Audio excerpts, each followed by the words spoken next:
good headline should tell you what happened, it should make you want to read more, and it shouldn't trick you. You know, I saw a perfect headline not long ago. Man survives samurai sword attack from girlfriend. It's perfect. You want to hear more, don't you? You hear that?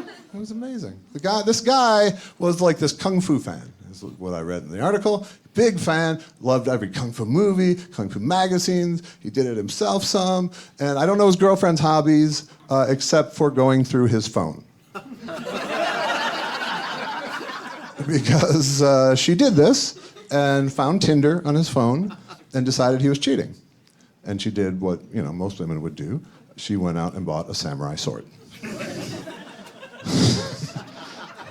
I'm rethinking what I said about don't go to bed angry here. Because she taped the samurai sword to the side of her bed and waited for her boyfriend to fall asleep. Then she went samurai. She took the sword and just started hacking on him. And she didn't cheap out on the sword because it was doing some serious damage. She was cutting gashes all over his body. His foot was apparently hanging by a thread. And yet somehow he was able to make it to his other foot, the usable one, and using the Wing Chun close quarter fighting technique he had learned from movies, he was able to subdue his girlfriend.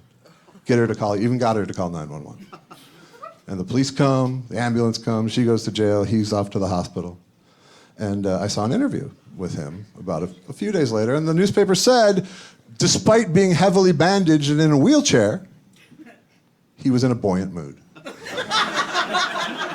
He was in a buoyant mood, and because he said this, sure, I'm happy to be alive, but I'm just glad I won the fight. I've been preparing for this moment my entire life. So first thought, of course, is, what a psycho. And my second thought, being who I am, was, I'm not prepared for that moment at all. I'm not prepared for that. I don't know the Wing Chun technique. I know the Wang Chung technique, but that's just, everybody have fun tonight. That's not a great move in a fight. I'm not prepared for violence. I'm really not. I don't own a gun.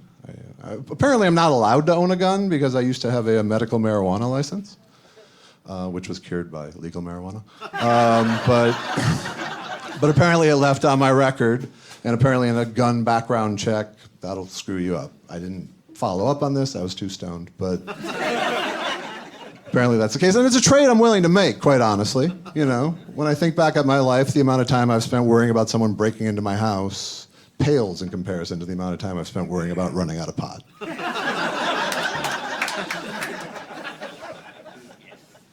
I've thought about getting a gun, a handgun, to protect my house. I don't think I would do well with it. I don't know that I would necessarily defend my house. I think so much has to go right. You know? First of all, I have a 2-story house, bedrooms on the second floor. It would have to be a pretty amateurish burglar for me to hear them come in over my wife.